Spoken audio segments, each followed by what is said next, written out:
You would know a good story that bit you in the ear. What about you, madame? Care for a story? You don't deserve my stories, you ugly... Give it up, Bernardo! You couldn't sell water in the Sahara. Oh, leave me alone. Speak when spoken to, woman. You couldn't sell a coat in the Arctic. You, sir, can I interest you in a delightful story? Your mother was a donkey. What about you, madame? For only a few coins, I can take you on a journey around the world. I will curse your children, you foul beast. You couldn't sell. Enough. You should let me try. Don't make me laugh. You couldn't sell gravity on the moon. That doesn't even make any sense. Madame, I can tell you the most amazing stories from around the world. I help you fall in a river. Excuse me, sir. Sir, please, can I interest? Would you like to hear a story?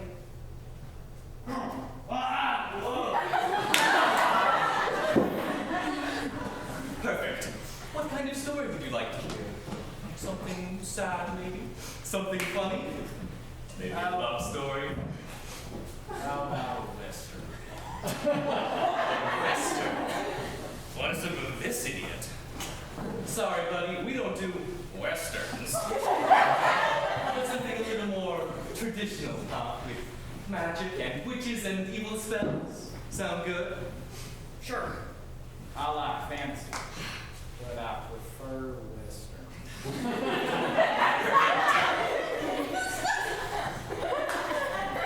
Ladies and gentlemen, time to join me now on a journey around the world. Our first stop will be Czechoslovakia. It is the story of a boy I once knew. You didn't A know. boy I once knew. A great friend of mine from childhood. His name was Janacek. This story is called Grandfather's Eyes.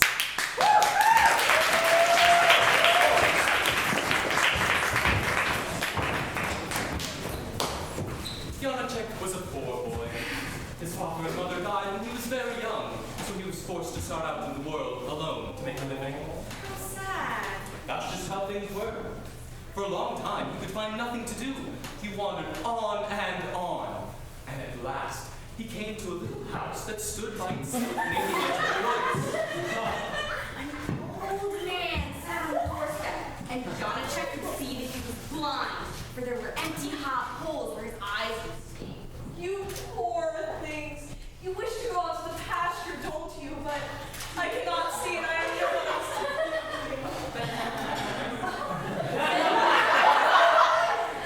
Take me as your goatherd and let me work for you. And who are you? My name's Janacek. I'm just a poor orphan.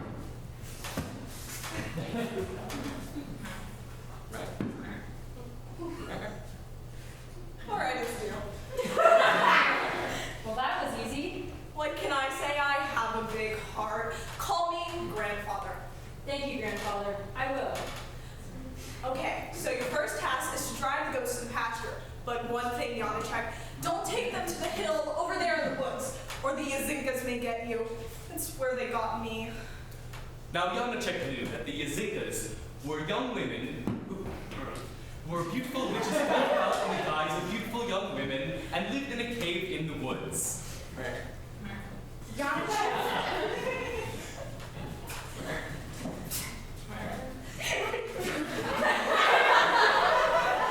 If these witches met you, they would greet you modestly and say something like, "How do you do?" to make you think that they were good and kind. And then, once they had you under their power, they would put you to sleep and gouge out your eyes.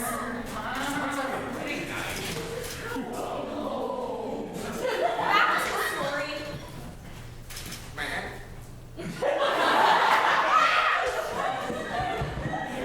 The Yazinkas won't get me. The first day and the second day, you don't check out the goats in your home. But the third day, I think I'll try the hill by the woods. The grass is better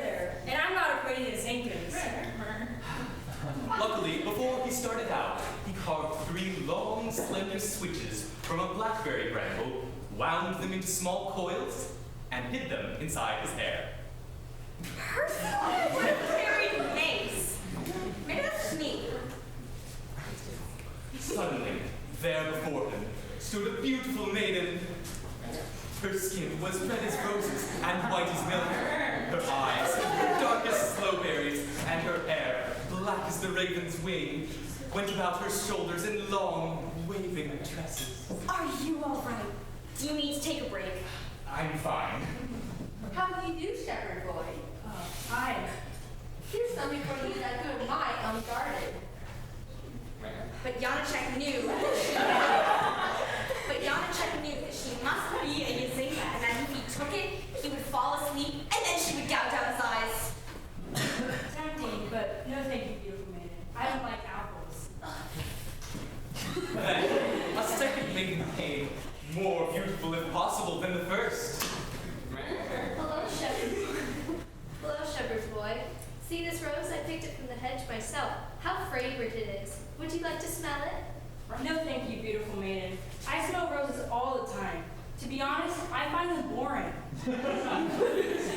Then, a third maiden came, the youngest and And let me guess, most beautiful of them all. jealous much. How do you do, shepherd boy? Truly, you're a handsome young man. But you'd be handsomer still if your hair were nice and combed. Come, let me comb it for you. Janacek said nothing, but took the switch.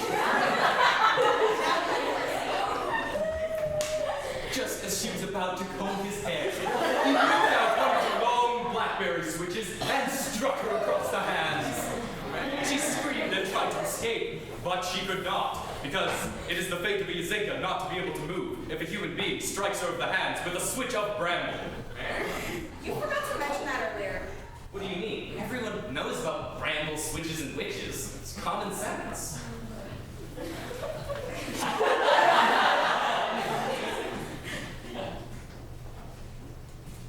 Help, sister, help! Let go, shepherd boy. We demand you release our sister. I will not be fooled. I know who you really are. You wicked Yazinkas. You shall not escape until you do as I ask.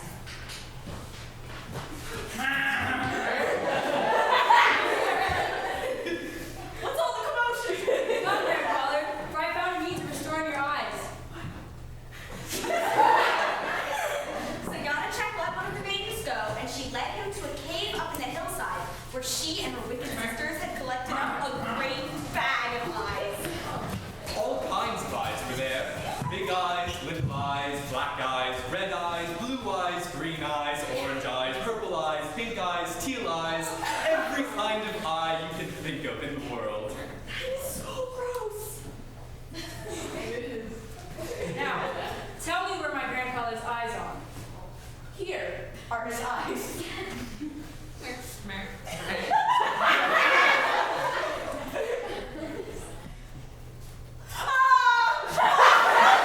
All I see is dark treetops and, sleeping bats and flying birds.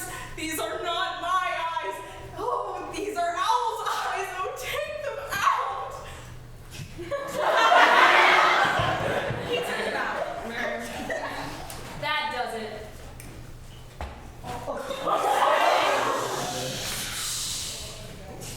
Now, you, tell me where my bastard's eyes are. I don't remember. Did you not just see the bit with the river? Well, I heard the bit with the river. Was that not good enough? Good point. Two eyes coming out of it.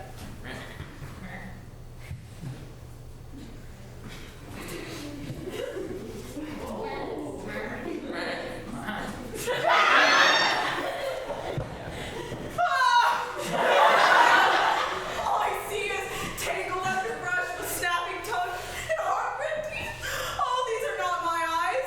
These are wolves' eyes. Oh, take them out. He took them out.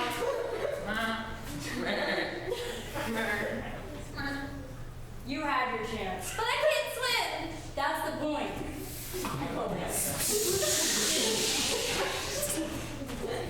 Now you, tell me where my master's eyes are.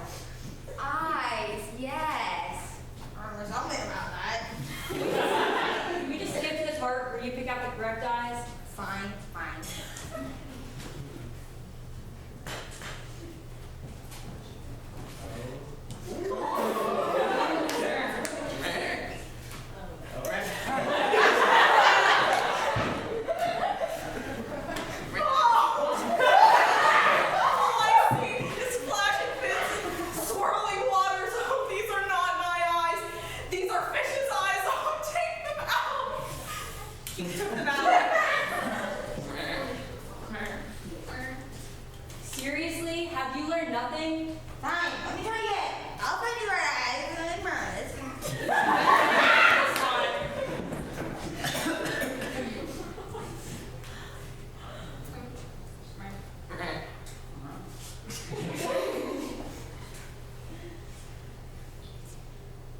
Zinka. You may go free, but never show yourself here again.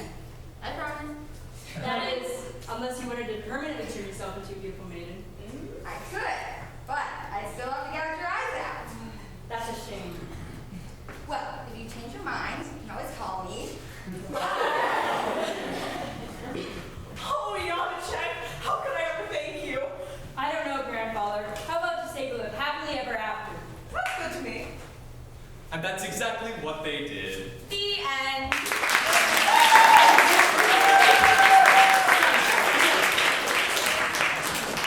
Such a wonderful story.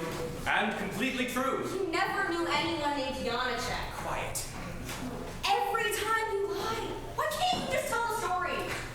She doesn't know what she's talking about.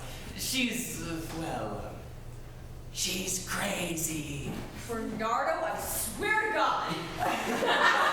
But now we must be moving on. Which story shall we tell next? You look like you have good taste. What kind of story would you like to hear? How about a romantic comedy? Perfect. A horrific tragedy. I said romantic comedy. You got it. Okay, something brutal, something terrifying. A story of revenge. I've got it. Ileana, Peter, come. The next stop on our journey around the world. South Africa. Let the story begin.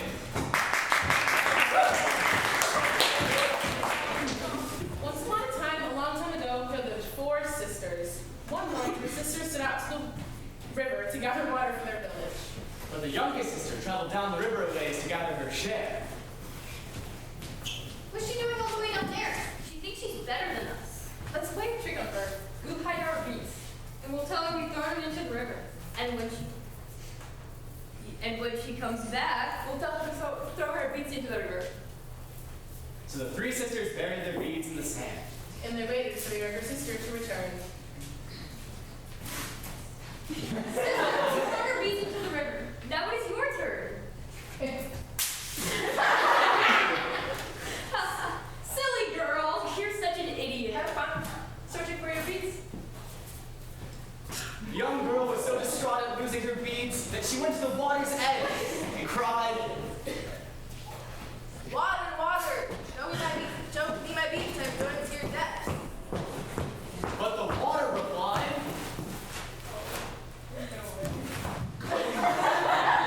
Move along. So the young girl moved on down the river and cried out once more. Water, water, show me my beats, I'm going to your depths. this time the water answered, Enter. Your beats are here. And with that, the young girl jumped into the river, and beneath the surface she found land. And upon that land was a little hut. and out of that little hut came an old woman with 1 leg, 1 arm, and her body was covered in sores. That's gross. That's how the story goes. Why don't you laugh at me? Don't you see how wretched I look? I feel sorry for you. How horrible it must be to have 1 arm and 1 leg. Let me help you from your sores. Oh, such a kind young girl. I'm not used to such kindness. Quickly, my dear, you must come inside. You're in danger. What danger? The demo. He hunts these lands. He is the one who has taken my arm and my leg. He keeps me alive so that I may cook for him. But quickly, you must come inside. The old woman took the young girl into the hut and hid her. And with that, the Demo soon returned to the hut.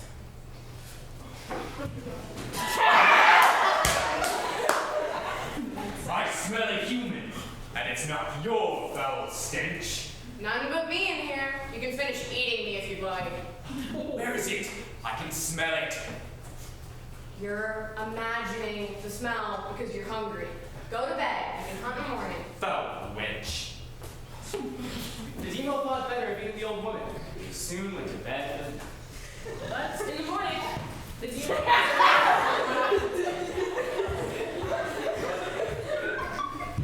Hurry. The Demo is gone. You must go now. Thank you for your kindness, dear woman. Oh no, it is you who has been kind. Please, take these as a token gold chest. The old woman gold necklaces, bracelets, Diamonds, brass rings, gold earrings. she adores the girl and the gold and jewels and sent her back to her village. When she arrived at the village, there was great rejoicing. Great rejoicing. Great rejoicing. Great rejoicing. The three sisters were overjoyed to find that their prank had not caused their younger sister's death. But when they saw their young sister's jewelry, the sisters became jealous. Brass rings, Diamonds. gold bracelets.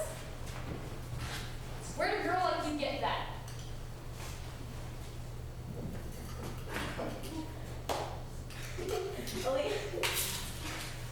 A lady who lives in the river, saving from the demo. She gave me these things. That's just for luck. I want diamonds. And gold bracelets. Some brass rings. Let's go find the old lady. Yes, let's go to the river. So the three sisters set off for the river. Water, water, show us the hut with the old woman. Sure enough, water answered. Enter. The three sisters entered the water and found the hut of the old woman.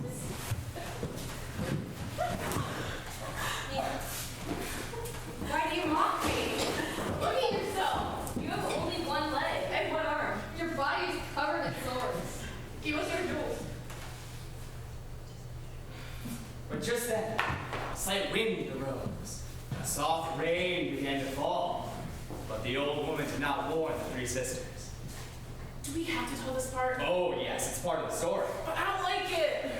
The Timo came home and saw the three sisters. The end. Cover your ears if you don't want to hear. You enjoy telling this part, don't you?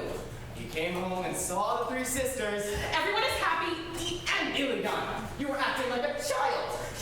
These fine people want to hear the end, so I'm going to tell it. Fine. Fine. Fine. The Timo came home and saw the three sisters and took them prisoner inside his hut. Wait. And one by one, he ate the three sisters. The end. Is it over yet? Yes. The mother is eating my tune. Here.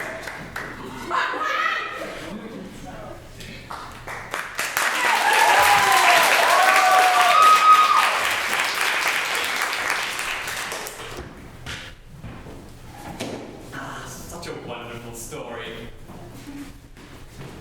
Except for you two morons. Very flat. Try to pick it up next time. Don't listen to him. He's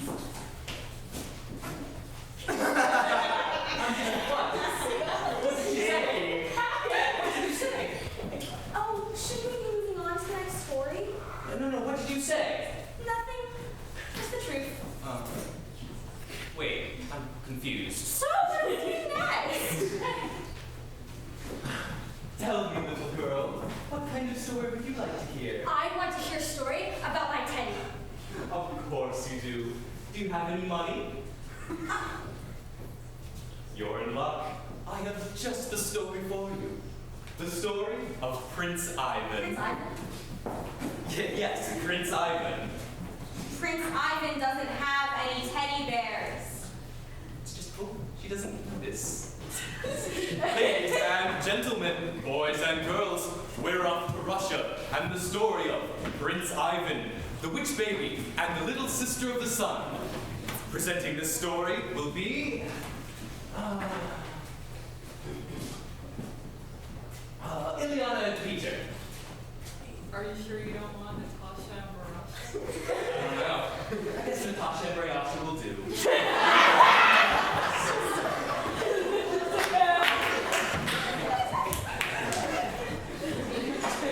Once upon a time, very long ago, there was a little prince named Ivan. He was a mute. Tell him how he was a mute. Right, he had never spoken a word from the day he was born. And of course, this is very troubling for his parents, the king and queen. Oh, what sort of son will our prince?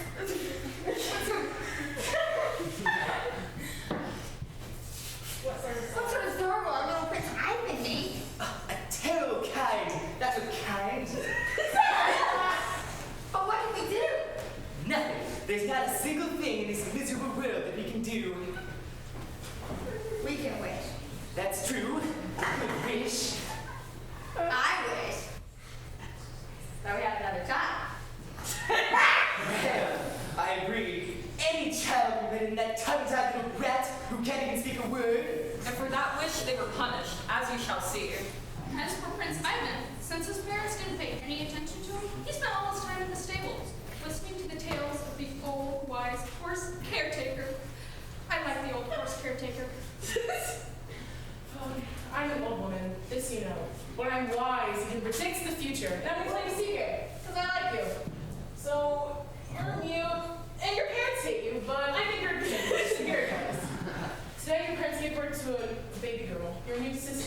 but she's a bad egg. A witch she is, with iron teeth. She'll eat up your father, eat up your mother, and eat up you too if she gets the chance. And there's no saying with the old people, but if you're quick and do what I tell you, you may escape. Now, you must go to your father and ask him for the best horse he has, and then gallop like the wind. And don't stop till you reach the end of the world. There, you'll be safe.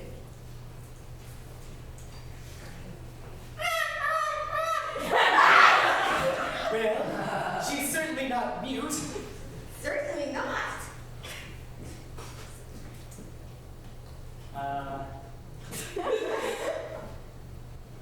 So, how's my sister doing? Well, Luca decided to speak. Who is this little boy? I don't believe I know him. No. That's not our son, is it? Well, I believe it is. What do you want, boy? Out with it. Can I have the fastest horse in this stable? Take whatever horse you want, boy. See, you have a little sister, a fine little girl. She already has teeth. Sure, it's a pity they're black, but you know what they say? Beggars can't be choosers. Black? Did you say black teeth? Yes. Why? What's wrong with that? And the little prince had a flashback of what the old caretaker said. A witch she is, with iron teeth. She will eat up your father and eat up your brother with her iron teeth. Iron teeth.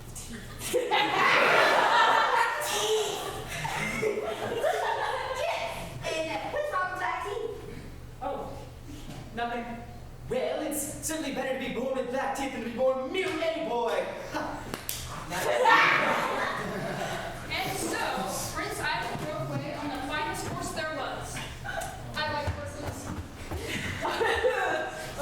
Don't worry, old woman. He'll be fine, I'm sure of it. Yes, he'll write to you. Yeah, of course he will. I'll go check the mail. He's probably written already. So Prince Ivan and his horse slept over rivers and streams and hills until there were no houses or people anywhere to be seen. It sure is a big place, this world. I wonder when I shall come to the end of it. Suddenly, on a wide, sandy plain, he came across two old women sitting in the road.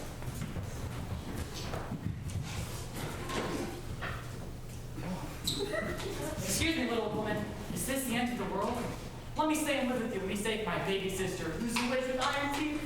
Oh, please let me stay with you, and I'll be very little trouble. And thread your needles for you when you break them. Will we do it fast too? No, I'm not. My dear, it would be very little good for you to stay here with us. For as soon as we have broken all our needles and used up all our thread, we shall die. And then where would you be? Your sister with the iron teeth would have you in a minute.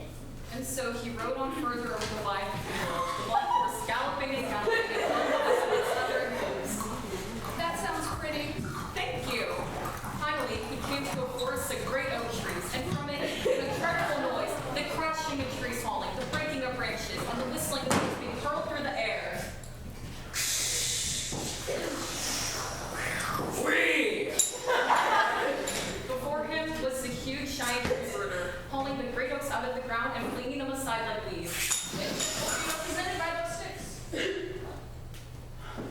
Please, great giant, is this the end of the world? And may I live with you and be safe, my baby sister, who's awake with iron teeth? My dear boy, this is not the end of the world, and little good will it be for you to stay. For as soon as I have rooted all these trees, I will die.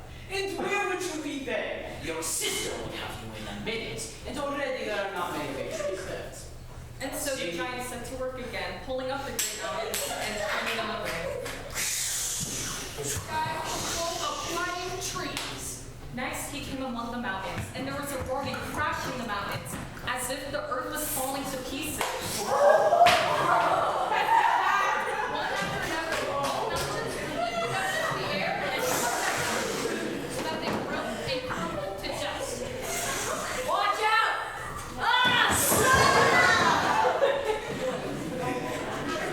Please, great giant, is this the end of the world? Good Come on, sir. may I live with you and be safe, my baby sister. Good sir.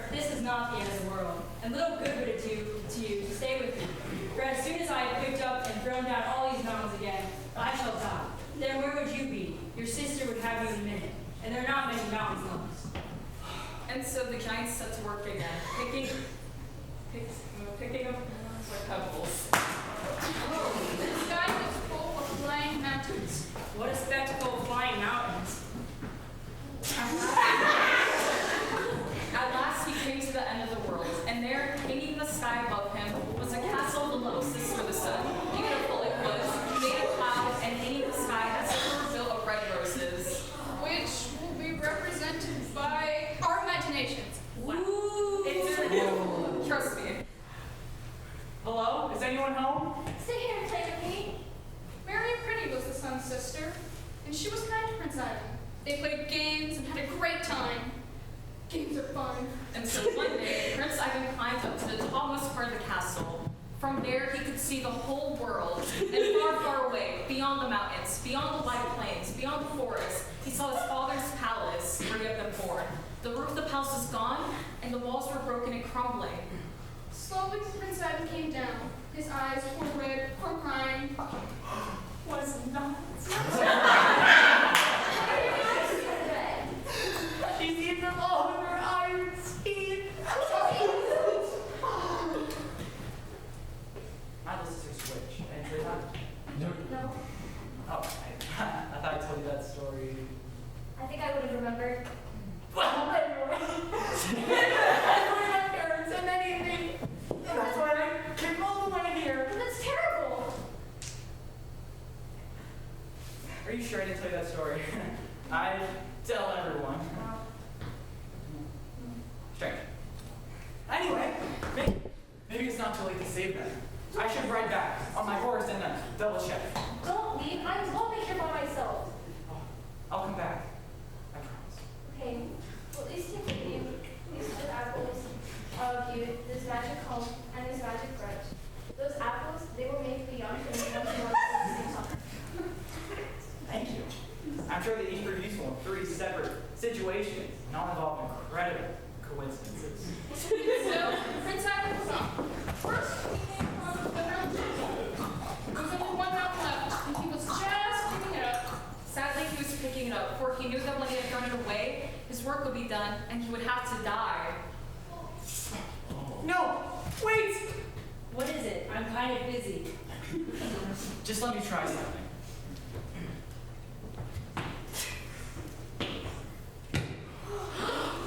I don't get it. Wait for it. Wait for it. And just as Prince Ivan threw down the brush, it swelled and burst, and there were range upon range of high mountains touching the sky itself. Here we go. Thank you, Prince. Beautiful. For I have another found the last for another 1,000 years. Thank you kindly, little prince. My pleasure. Farewell. Next, he came to the river with the giant. There were only 2 of the great oaks left, and the giant held one in each hand. Oh, me! My life has come to its end. Here are plenty more for you, tree rooter. I said, here are plenty more for you, tree rooter. Oh! Sorry.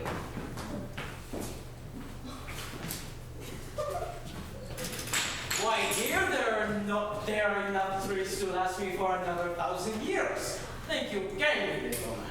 No problem at all. So long. Next, we came upon the 2 old women who were crying their eyes out.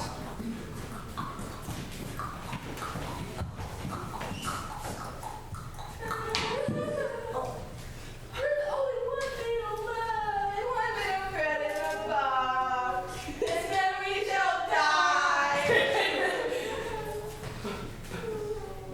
But before you send me home, Fred, just eat these 2 apples.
come inside. Indeed I am. Brothers, you play a song that moves yourself while I got supper ready. But don't stop playing or I shall get lonely. That way, she knew we wouldn't escape.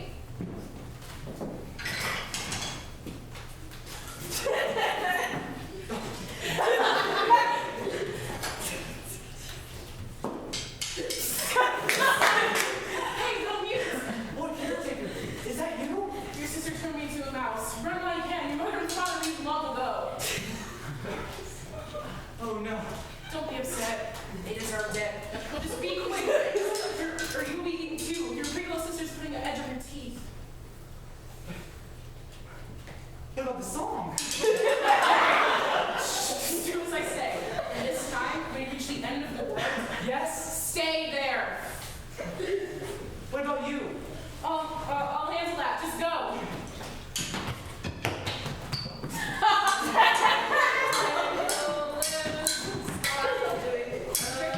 Brother, I'm back. Oh, That's it. Now I'm angry. No more nice and miswish. what's the matter? Don't like my song? She might have appeared to be a little girl, but she could run faster than the black horse could gallop. Soon, she was gaining on poor Ivan.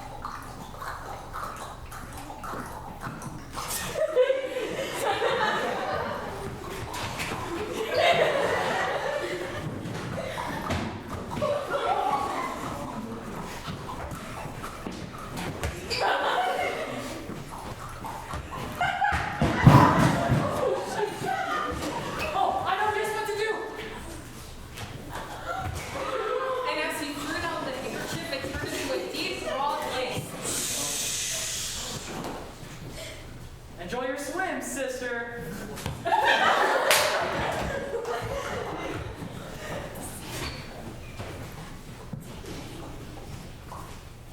You there. No swimming in the deep end. No swimming in the shallow end either. I'm trying to get on the other side, you see? Sorry, it's adult swim only. You'll have to wait 1 hour.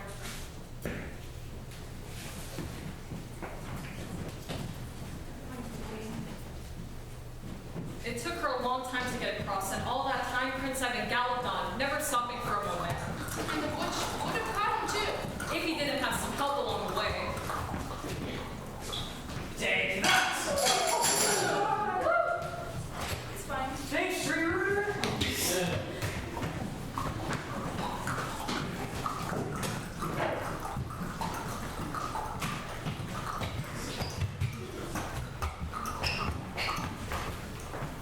Take that!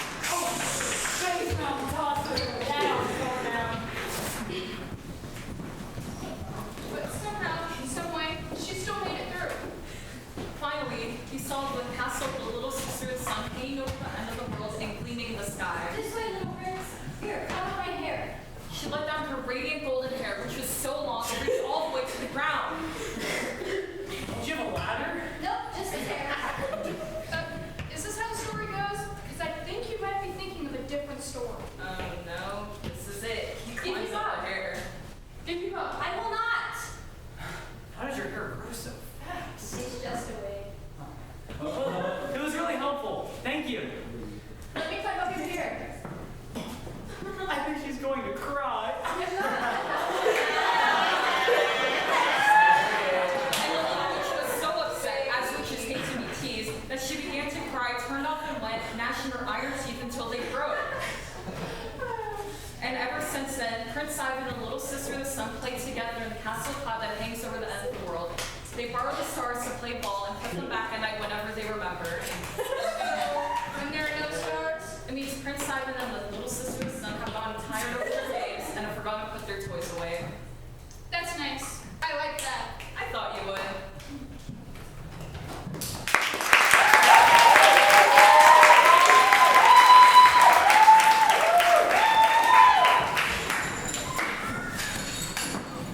Such a beautiful story. My Teddy wasn't in that story. Well, there was a little bit of all of us in that story. Even your Teddy. I want my money back. Sorry, no refunds. Read the fine print. So what story shall we tell next? Step right up. Who's got a request? You, sir. What kind of story would you like to hear? I want to hear a story from ancient Japan. Samurai, dragons. I think I have just the story for you. One of my favorites. Ladies and gentlemen, presenting the story, My Lord Bag of Rice will be... I'll pay money to hear your story.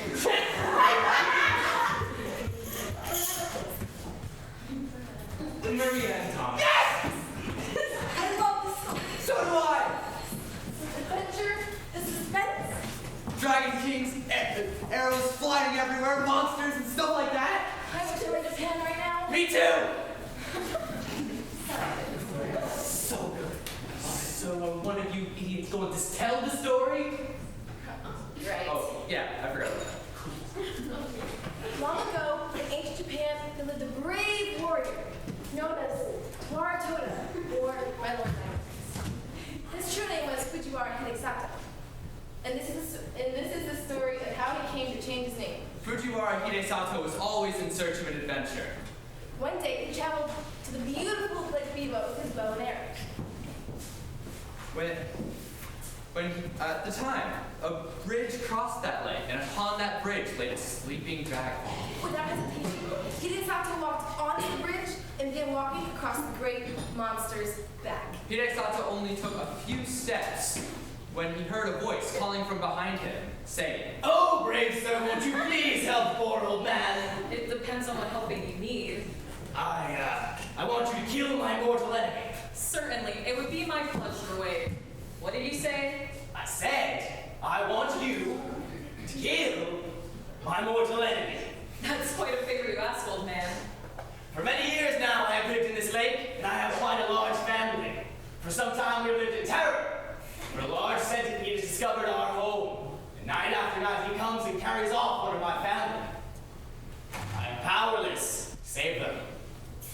If it goes on much longer like this, not only shall I lose all my children, but I myself will be devoured by the monster. So, you want me to kill Monster Centipede? Yes. I will do it on one condition. Anything. Tell me why you changed yourself into a sleeping dragon. Simple. I turn into a dragon in hopes of finding someone who will help me. That makes no sense at all. I have waited here in the form of the dragon that you saw in hopes that some strong, brave man would come along.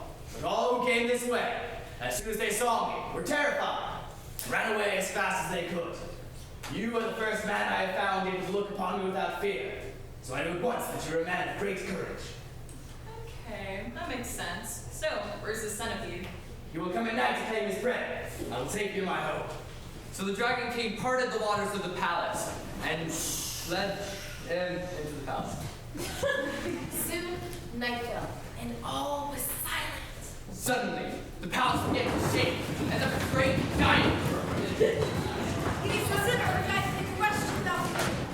Is this an earthquake? No! The centipede approaches! I don't see anything. Look! In the distance! Do you see those two fiery balls? Whoa! I thought you said I was gonna find a centipede. Those are his eyes! Hidesato looked closer and could see, in the distance, the long centipede and its 100 legs. Do not fear, Dragon King. I will kill this beast. Bring my bow and arrows at once. So the Dragon King quickly grabs the bow and put it from the bow and gives them to Hidesato. You have only 3 arrows in that quiver. In all my days, I've never encountered a beast that could not be brought down by 3 arrows or less. The centipede is not your average beast. Aim between the eyes, not this. Hidesato took aim with his first arrow and let fly. The arrow hit the centipede right between the eyes. But glanced off without thinking. No! We are doomed!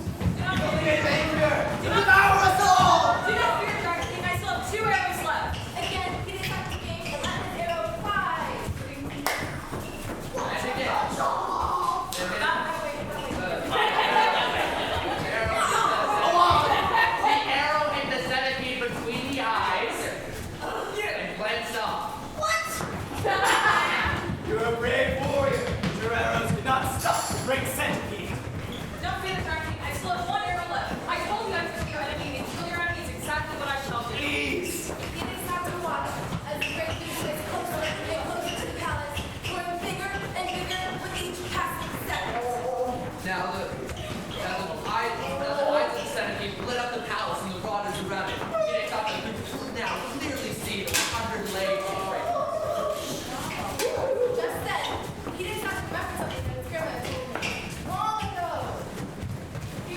snake that can kill a centipede in saliva.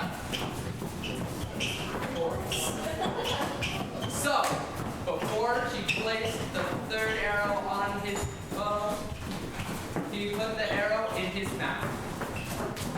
He decided to aim again, and the arrow flies straight from the center of the Japanese head. It hit the centipede right between the eyes and hit the brain. The centipede began to quiver and its eyes slowly dim. Suddenly, in a blinding flash, the body of the centipede disappeared.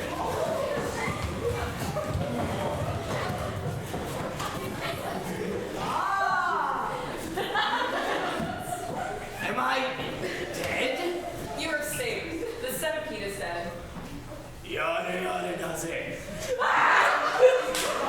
Thank you, brave warrior. You've saved us all. Don't thank me. Thank my grandmother. Your grandmother? Never mind. Jackie and his family slowly came out from hiding and began to bow in front of Hidesato.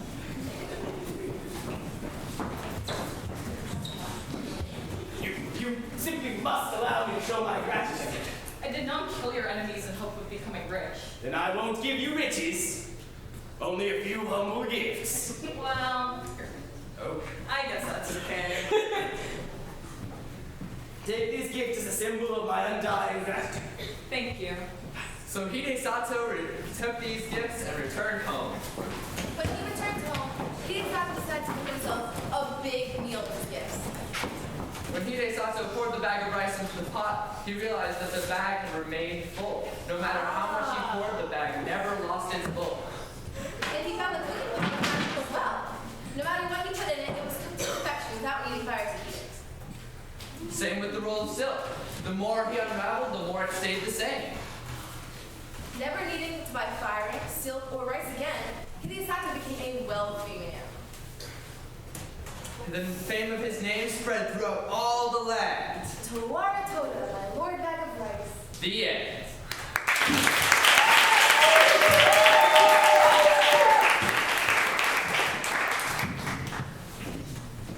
I love that story. The hero. He reminds you of me, huh? Of course, my dear. You're my brave hero. And you're my precious centipede. What was that? I think it's time for our players to take a break. They need food and water. They've been working hard. If you don't have coins to spare, maybe have an apple or a sandwich. While we're on our short break, Jacob will provide the entertainment. Ladies and gentlemen,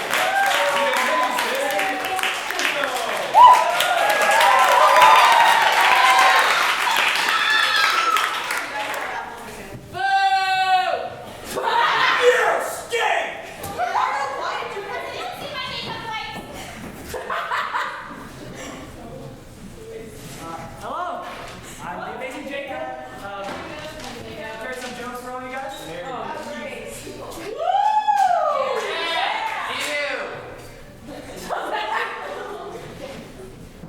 All right.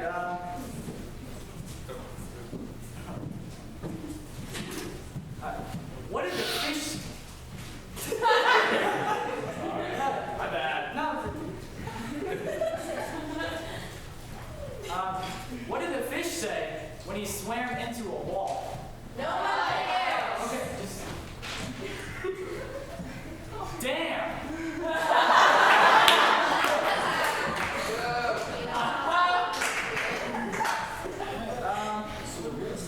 All right.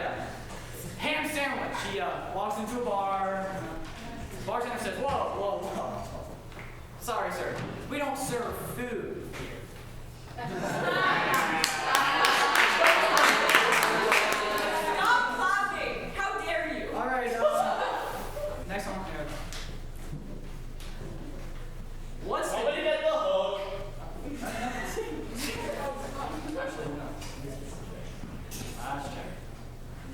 What's the difference between dogs in America and dogs in China?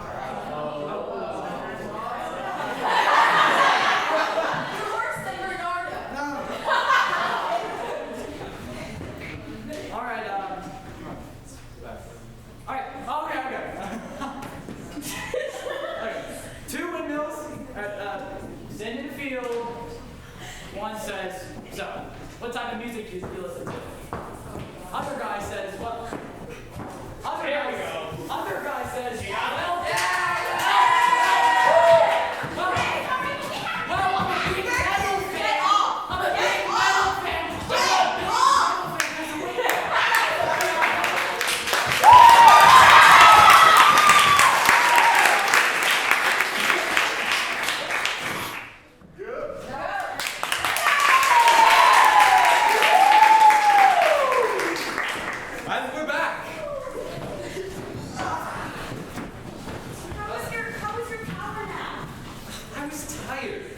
buy a mule if you want to carry the trunk. Why would I buy a mule when When you have me to use as the mule. Yes, I get it. So, I was thinking we could shake things up a bit and share a story from a continent we haven't covered. Antarctica. Perfect choice, my love.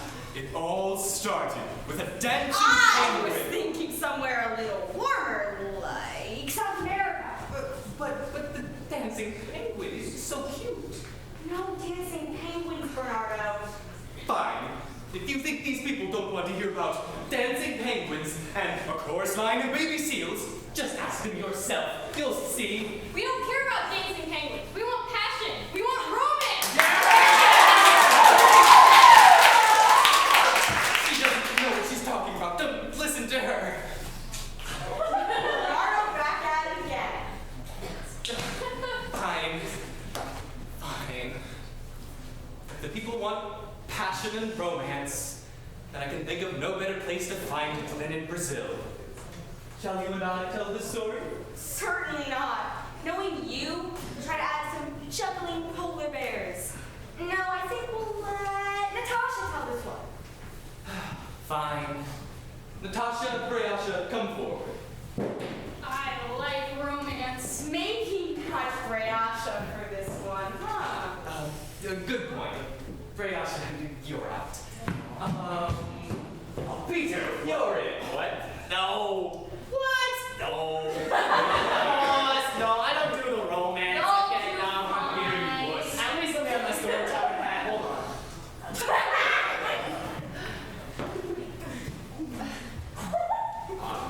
Hey, don't be scared. Okay, boy. I'll You can take it. Thank you. I'll start then. It's Brazil, and it's hot, and everybody sleeps all day. In a tiny town surrounded by a forest, there was a young man. My name is Alonso. Yeah. And a young maiden. My name is Julia. Nice to meet you. Nice to meet you. They fell in love right away. Because they had to. Because this is a love story. No, stop. They fell in love because they were meant to. And every night, Alonso would find Julia, and they would sit under the stars, look so large and bright that they felt as if they could almost touch them. What did you do last night after you went home? Same thing I always do. It was too hot to sleep, so it was no use going to bed. I went into the forest and bathed in one of those deep, dark pools near the edge of the river. I've been going there for months, but yet last night something strange happened. I was taking my last plunge when suddenly I heard, sometimes from one side and sometimes from another, a voice singing more sweetly than any nightingale. But I couldn't hear any words. I got out of the pool, got dressed, and searched around everywhere, but nothing. Anywhere. Isn't that strange?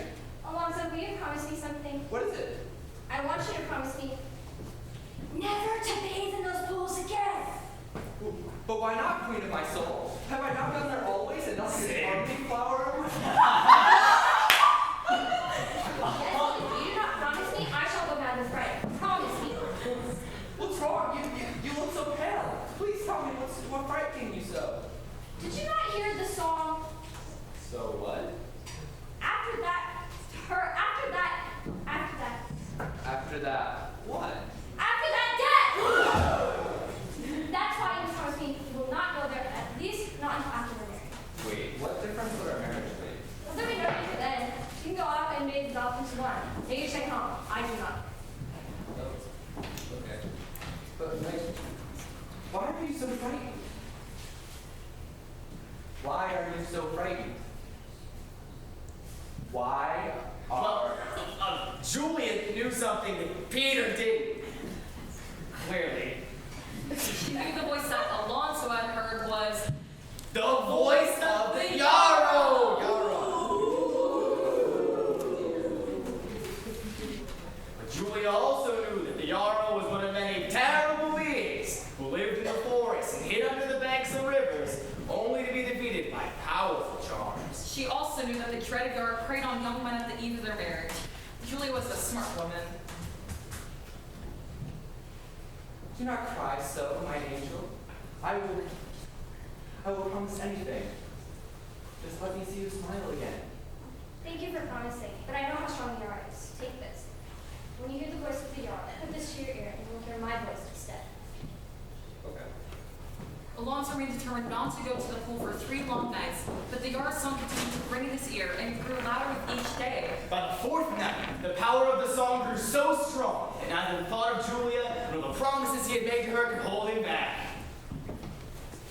As he reached the pool, deep in the forest, the moon passed from behind a cloud, and there she was. What appeared to be a beautiful, golden, brownish-haired woman. Hello? Who are you? But the woman gave no answer, and Alonso began to feel an awful fear take possession of her. He tried to turn away from the woman, but it was no use. Something stronger than himself compelled him to stay there. Help, Julia, help, please, please help, please. Yeah, are you sure this is a love story? Seems more like a ghost story. Wait for it. The shell, Alonso. Use the shell. With the sound of his voice singing in his ear, Alonso found the strength of his feet to spread across the Yara. Well, that's a love story. And they fell happily ever after. And every night on the eve of their wedding anniversary, the Yara would wait outside their window for the perfect time to strike. But Alonso and Julia's love never faded, and the Yara was doomed to wander the riverbanks alone forever. The end. Okay, let's not overdo it. I just thought. I know. You're just romantic.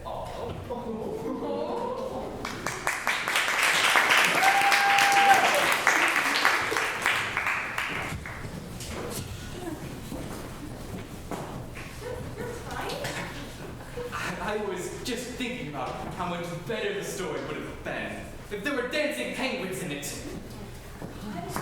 You want a story with animals? Yeah. Fine. I can't give you penguins, but how about a pigeon? A pigeon, a crow, I'll take any bird at this point. Then our next story comes from India. Ladies and gentlemen, please welcome Maria and Brayasha, who will present to you the story of Prince Hafizan.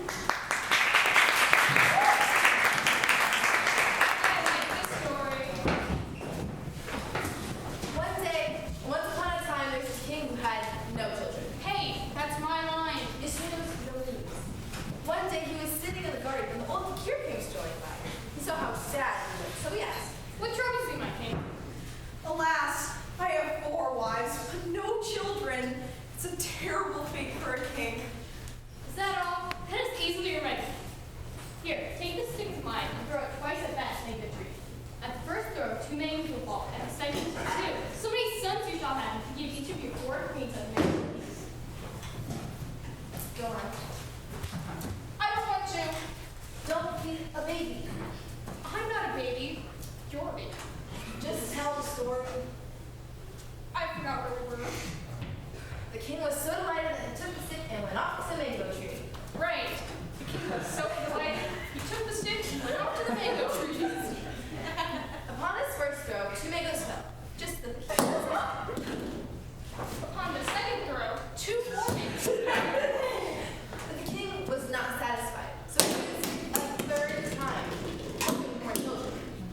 But to his surprise, the stick remained in the tree, and the 4 mangoes flew back up to their places, contentedly just out of reach.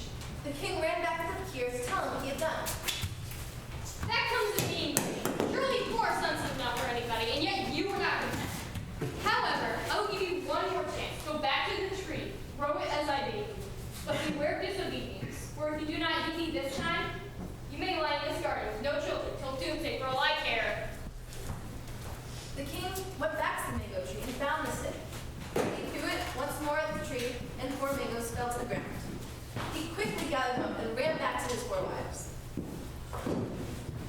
But the youngest queen was not in the palace. So the king put her mango in a cupboard. So that we could feed her when she returned. The 3 queens ate their mangoes with relish. When the youngest queen returned, she found her mango in the cupboard, but it was half eaten by a mouse. Not wanting to upset the king, the youngest queen ate the half-eaten mango. The months passed, and eventually each of the queens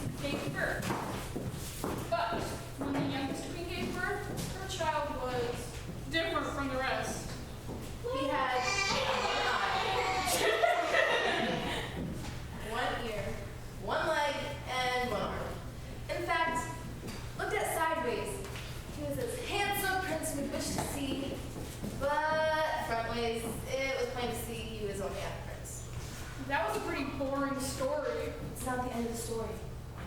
Oh, right. Havasun grew up in the house with the other children, but they mocked him and made fun of him. Even the other queens played cultural jokes on the boy. One day, when all of the children went out to play, their mother packed them sweets to eat. Havasun did not have any, and the other children refused to share. When the children came across a melon field, they wanted to taste the ripe fruit. But the field was fenced off, and the only one who could fit through the gate was Havasun.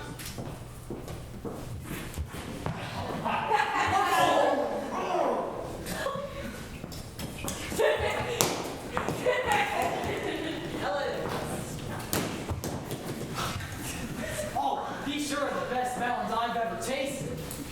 Throw us some!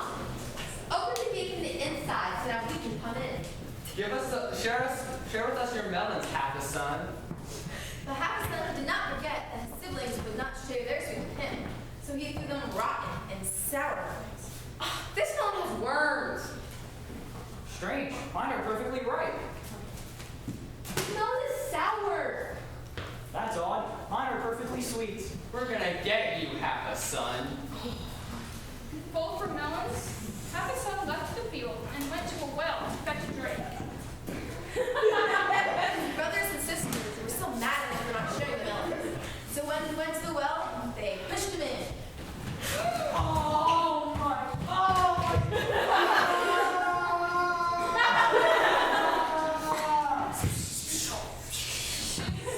Havasun found that he was not the only creature at the bottom of the well. The well was a hiding place for three very strange and powerful creatures. A demon, a pigeon, and a snake. Well, there, demon, why do you hide in this well?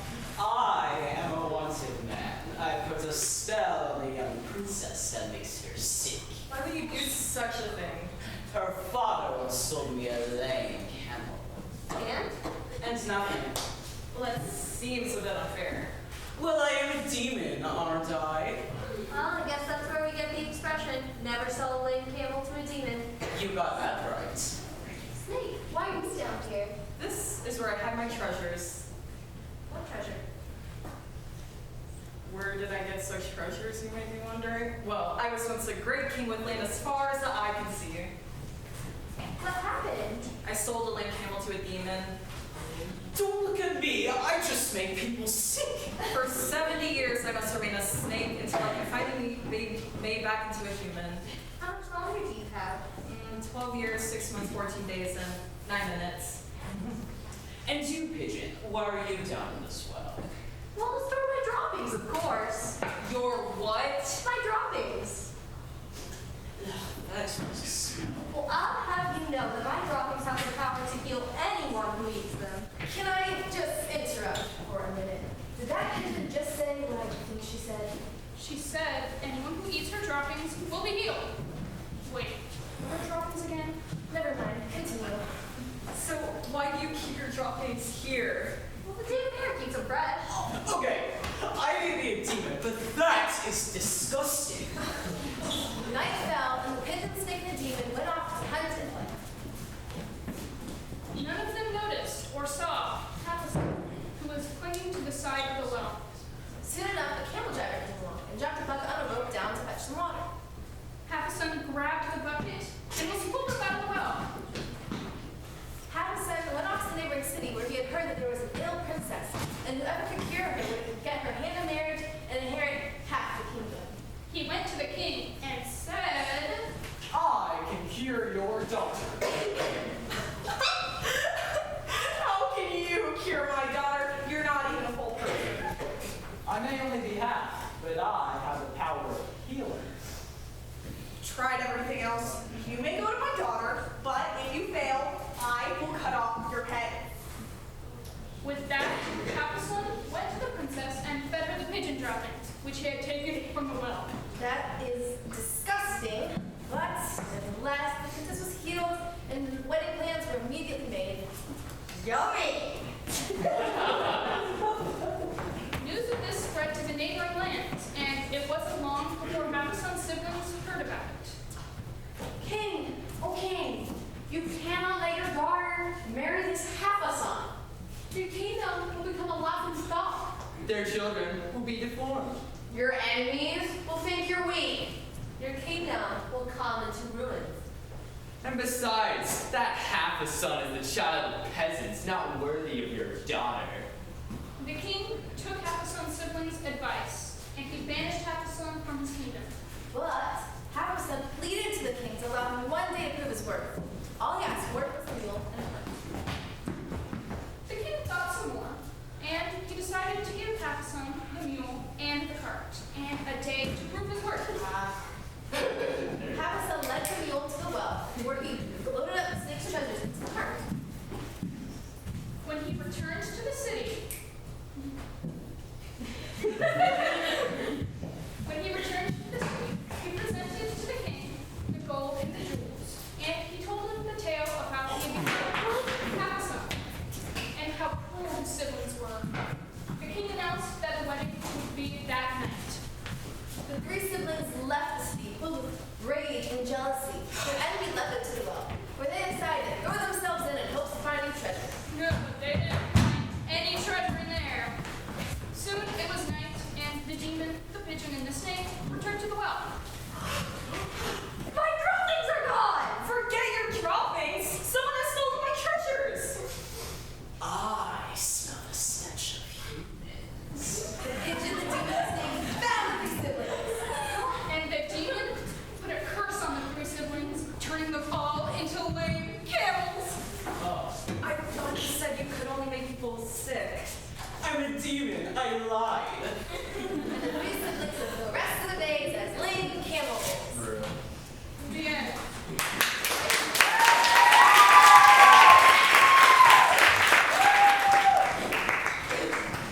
What a wonderful story. I like to think Half-a-Son got married and inherited half the kingdom. And he had the little half children. And he lived happily ever after. I joke, so I won't say anything.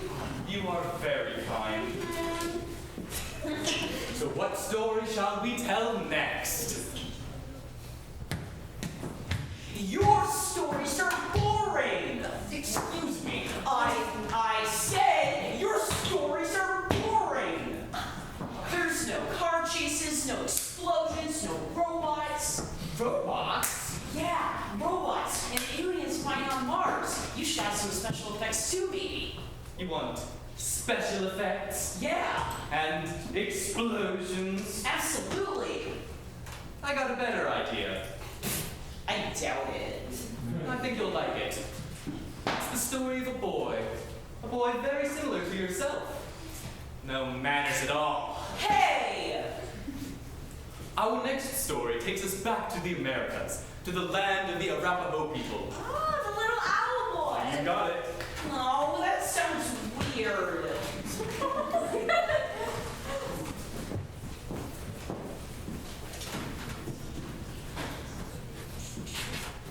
Do you want to start? No, please, you can start. I insist more.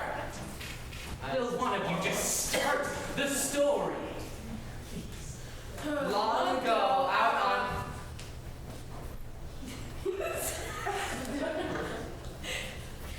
Long ago, out of the wide prairie, it was in the rough. What was that?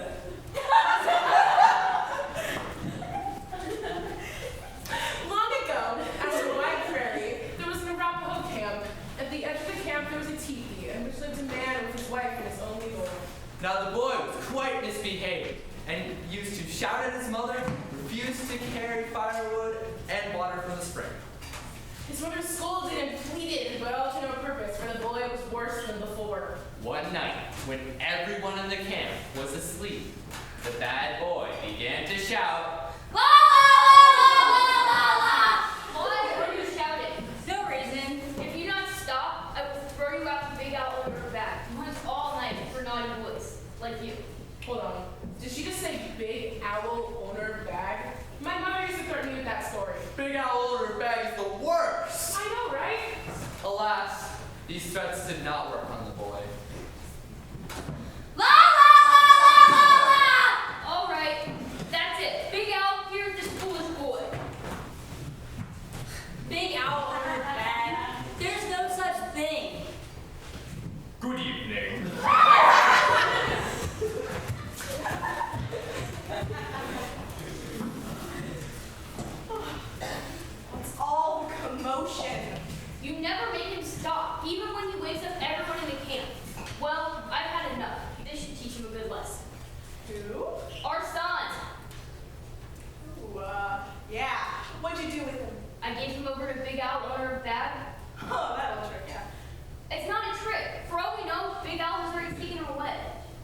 Oh. All right. Good night. But the mother knew the big owl on her bag was real, so she could not sleep, nor did the boy have her mind. When daylight came, she hurried out of her teepee and searched, but couldn't find him. She ran around the camp, going from person to person, asking, Have you seen my boy? No. What about an owl? Have you seen a giant owl? A giant owl? He'd have a large bag with a boy in it. Are you okay, lady? Days and weeks passed by. The boy did not come back, so the mother grieved very much. But at last she decided she would go search for him the world over. but before she left, she sat down in her teepee and made a bunch of magic garments. As is natural to do in times of grief. 2 pairs of embroidered moccasins. A pair of women's leggings. 1 shirt ornamented with scalp locks. 3 robes. A buffalo robe with colored fringe, another robe with pictures of eagles in the 4 corners, and a shadow robe beautiful to behold. All trimmed with porcupine quills colored blue, green, and yellow. Very nice. How about you try collecting some firewood? Well, I'm going to go find your dear child. Good luck. And don't forget the firewood.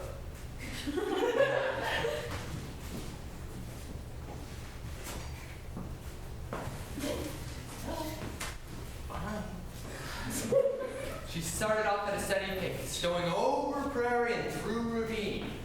At last she came in sight of a great river, with a teepee sitting by itself upon the bank. Mother! Son! What are these wings? I am little owl boy now. Come in quick, mother, before Big Owl already bad gets away. We must leave then. I know you're going to take me away, but Big Owl on her bag is very fierce, and he'll try to eat you. Well, that doesn't sound very nice. Lie down under these robes so he cannot see you when he comes. Little owl boy! Little owl boy! Wait, mother, don't you hear him coming?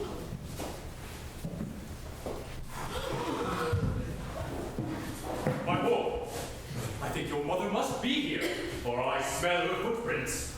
I don't know how you smell footprints, but she isn't here. I want you to take my bag and go to the ravine and kill 10 buffalo for me. Open it, and they will walk right in. Very well, but see that you do not touch my sticks while I'm gone. If you do, I'll kill you. I sure hope you grow out of this violent phase. So little owl boy flew into the ravine and shot 10 nice, fat, thick, juicy, scrumptious buffalo. However, he did not let them into the bag, but left them lying on the ground and returned back to the teepee.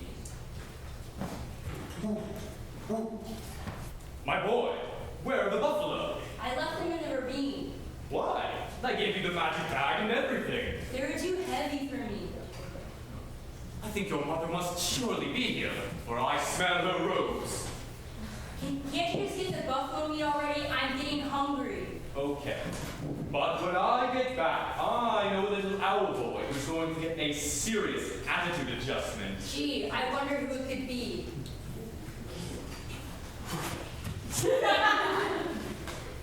All here. Keep watch. What are you doing? Haven't you ever seen magic moccasins before? No. Well, now you have. Big Owl will be able to resist their powers of destruction. If you say so. Little owl boy! Little owl boy!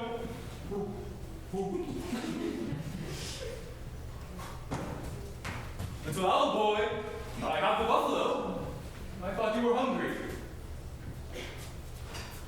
They're gone. I'll catch up with them in no time. Oh no. Magic moccasins! So before the big owl left the teepee, he was forced to walk around each pair of moccasins and count every porcupine quill. The fitness Those for are a the pacer real. test is a multi-stage aerobic capacity test that progressively gets more difficult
One. Oh, forget it. Let me just put down all my magic ornaments.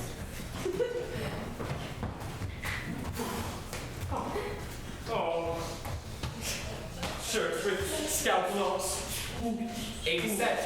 One. Robe with buffalo fringe.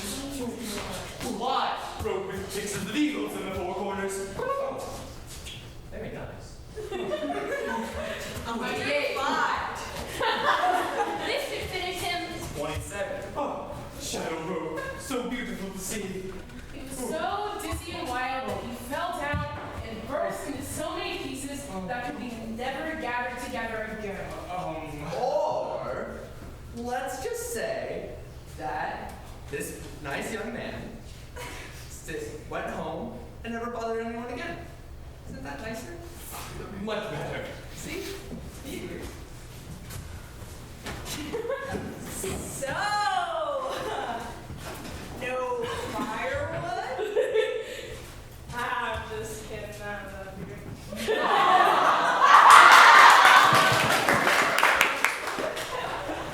You can get rid of these now, I think. What are you doing?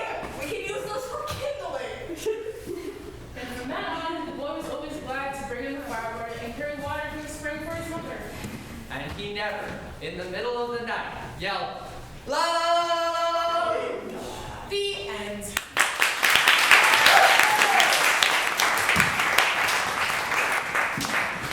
Such an amazing story. What did you think of that kid? He was okay. Maybe next time we'll tell it what an explosion, huh? Oh, really? Cool. No,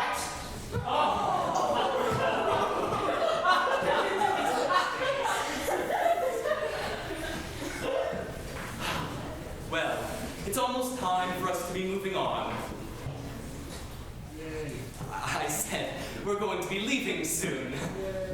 At least pretend to be sad. But we have time for one more story. How they do look sad. What story shall we do? I think you should decide. How about... Oh, you chose my favorite story. How high? Our final stop on our journey around the world will be in Ireland to hear the story of a storyteller. Ladies and gentlemen, the amazing Isabel and I present to you the storyteller at fault.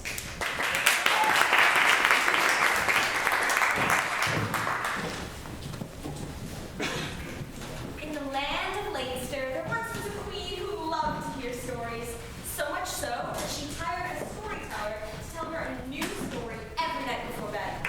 This storyteller was the best there was, never failing at coming up for a new tale for the queen every night. Years passed, and the storyteller made quite a living spinning his tales for the queen. He had his own land, with his own horse and his own hounds. He and his wife lived happily, and every morning before breakfast, he would go into his garden to think of a new tale for that night. What a lovely day it is today, for sure. The birds are singing, the smell of the echoing green is in the air. A finer day I have not seen. What shall be the story for this fine day?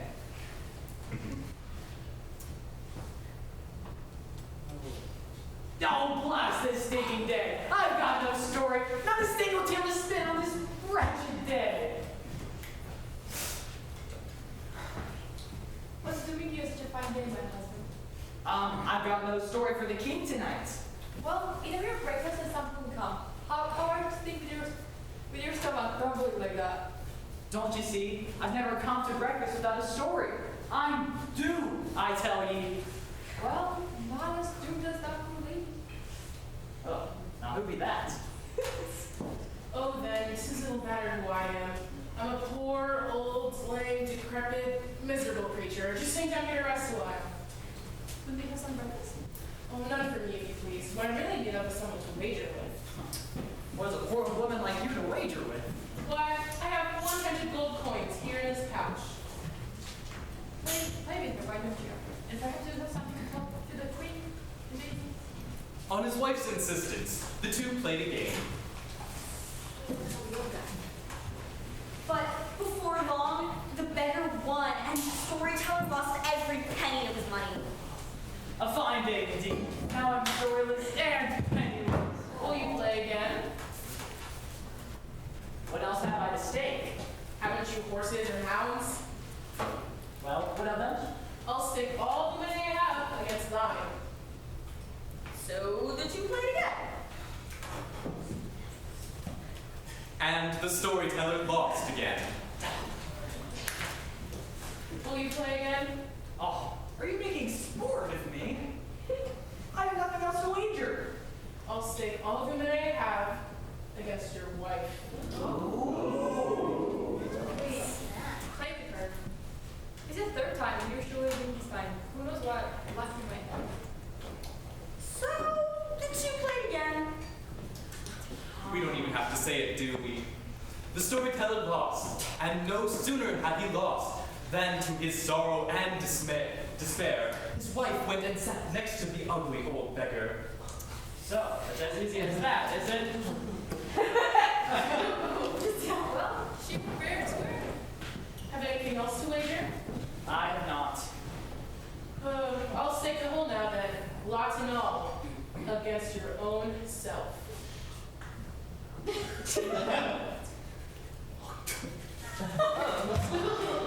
believe in you. We don't even have to say it, do we?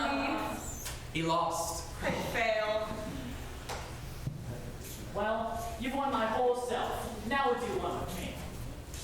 And with that, the beggar waved her wand, and she and the storyteller whisked away to the castle of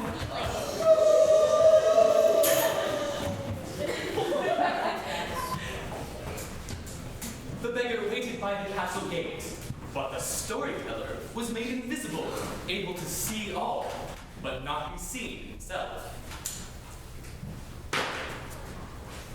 Who are you? What do you want? I come from the outermost rim of earth, from the glens where the white swans lie.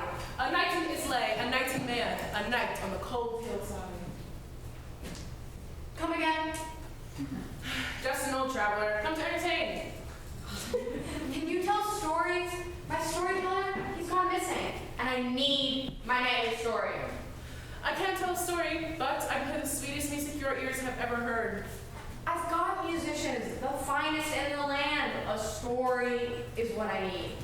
The finest in the land, you say? Make them play. Let me be the judge. As you wish.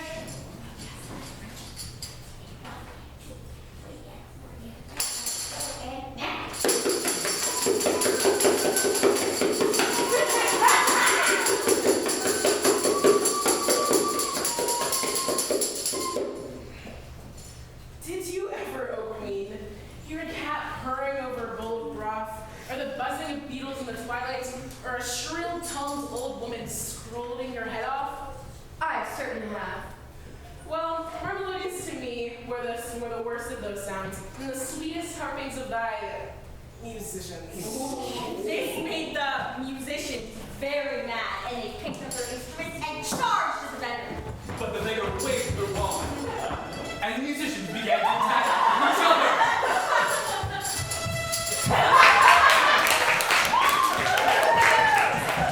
He became furious, and she sent for her guards. Guard! Have this old woman locked up.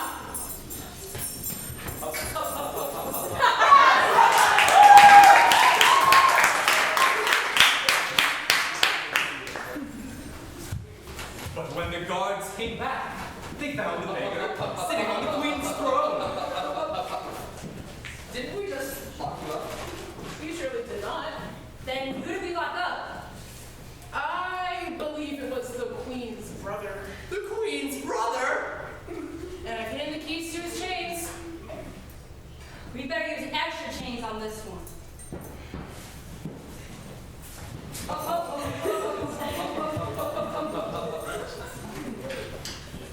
But just as the first time, when the guards returned to the hall, the beggar was sitting again on the queen's throne.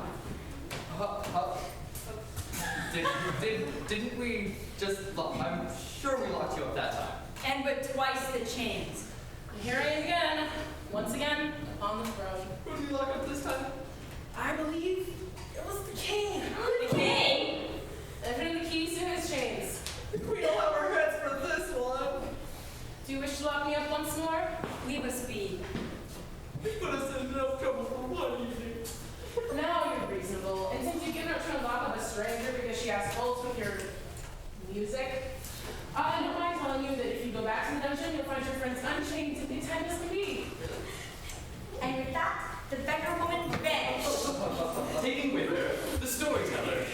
Back to the spot where the two first met. Where his wife was waiting. With the horses in the house. Now, I'll hold it no longer. Here's your carriage, your horses, your money, and your wife. For my horses, my houses, and my hounds, I thank you. For my wife and my honey, you may keep. No, I want neither. Don't think ill of your wife for what she did. She couldn't help it. Not help it. Not help casting me off for the sake of a beggar. Oh, decrepit. I am not as old as ugly as you think. I am Angus of the throne. Many a good story you told of me to the Queen of Leinster. This morning, that magical woman knew the trouble you were in, and I made up my mind to get you out of it. And as for your wife there, the power that changed your body changed her mind. Forget and forgive as man and wife should do, and now I have a story for the Queen of Leinster for when she calls for one. That evening, our brave storyteller went to the queen and told her his story of old Angus of the Cross. The queen laughed for so long that she could not even go to bed. And she told the storyteller never to trouble for fresh stories. For as long as she lived, she listened again and she laughed afresh at the tale of the old beggar. The end.